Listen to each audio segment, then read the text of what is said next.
काल आपल्या महाराष्ट्राच्या आणि भारत देशाच्या दृष्टिकोनातनं देशाचे पंतप्रधान नरेंद्र मोदी साहेब, तसंच अमित शहा साहेब आणि त्याच्यात पियुष गोयल साहेब असतील, शिवराज सिंग चौहान साहेब असतील, त्या सगळ्यांनी कांदा उत्पादक शेतकऱ्यांच्या बाबतीमध्ये फार महत्वाचा निर्णय घेतला.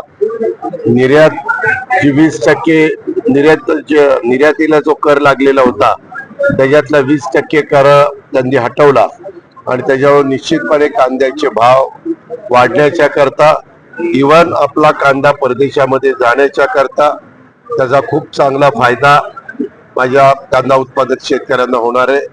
त्यावर राज्याच्या तमाम शेतकरी वर्गाच्या वतीनं, जनतेच्या वतीनं मी देशाचे पंतप्रधान मोदी साहेब, तसंच अमित भाई, तसंच शिवराज सिंग चौहान आणि पियुष गोयल साहेब या सगळ्यांना मनापासून धन्यवाद देतो, त्यांचे मनापासून आभार मानतो. एकंदरीत आज काही पक्षप्रवेशाच्या कार्यक्रमाच्या निमित्तानं मी इथं आलोय.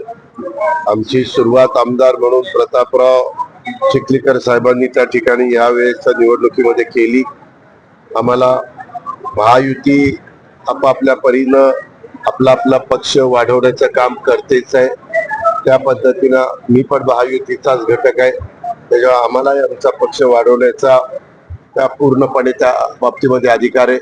परंतु हे वाढवत असताना इतर आमच्या मित्र पक्षांच्या मनामध्ये कुठलाही गैरसमज होता कामा नये याची पण काळजी, खबरदारी आम्ही सगळे तिघही एकमेकाच्या बाबतीमध्ये घेत असतो. आणि त्याच्यामध्ये तुम्हाला आज भास्करराव आणि त्यांच्या सुनबाई आणि बाकीचे काही मान्यवर हे काही पक्षामध्ये येत आहेत, त्यांच्यामुळं पक्ष वाढीला मदत होईल. आम्ही बेरजेचं राजकारण स्वर्गीय यशवंतराव चव्हाण साहेबांनी शिकवलंय तशा पद्धतीने करतोय. आणि त्याच्यातून आज दिवसभर मी आपल्या नांदेडच्या परिसरामध्ये आहे. नांदेडच्या करता मी आत्ताच, आज कलेक्टर नाहीये, ते मला वाटतं ट्रेनिंगला का कुठे गेले, परंतु ऍडिशनल कलेक्टरची बोललो तर इनोव्हेशन सेंटर आपल्याला नांदेडला द्यायचं आहे. टाटा कंपनीच्या बरोबर आम्ही टायअप केलेला आहे. आपण चंद्रपूरला एक दिलेला आहे, गडचिरोलीला एक दिलेला आहे. परवा मी तटकर साहेब, उदय सामंत आम्ही सगळ्यांनी मिळून रत्नागिरीला पण त्याचं भूमिपूजन केलं.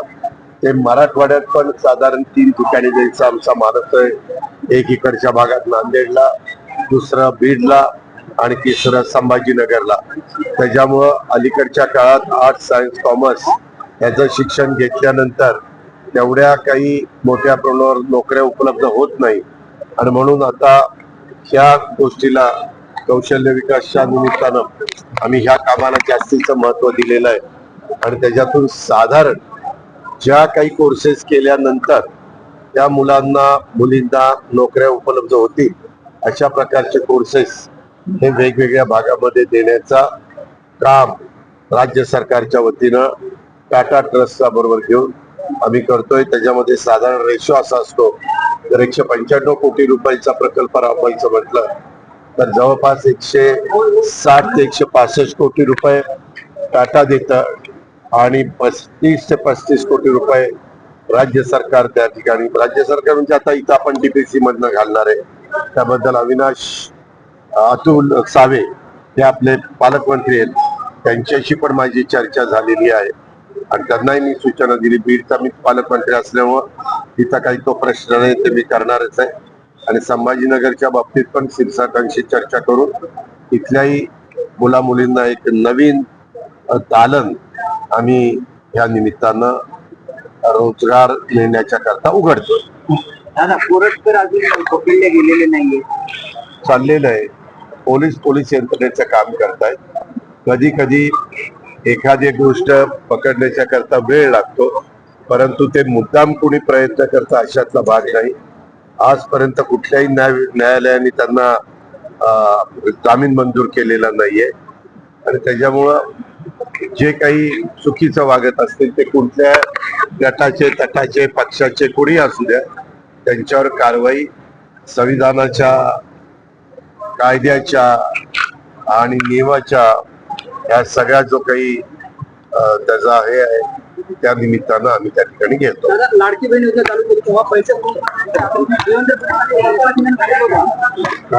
लाडकी बहीण योजना चालू केली तेव्हा पैसे अरे बाबा, मीच अर्थमंत्री होतो. निर्णय घेताना पत्रकार मित्रांनो हात जोडून विनंती आहे रे, जरा जास्तीची माहिती घेत चला.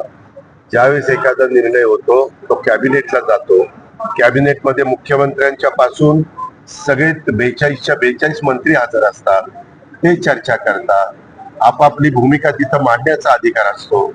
आम्हाला अर्थ मंत्रालय म्हणून ती सगळं तपासून घेण्याचा अधिकार असतो. आम्ही आमची मतं स्पष्टपणे सांगतो. त्यात तुम्हाला काही वाईट वाटायचं कारण दादा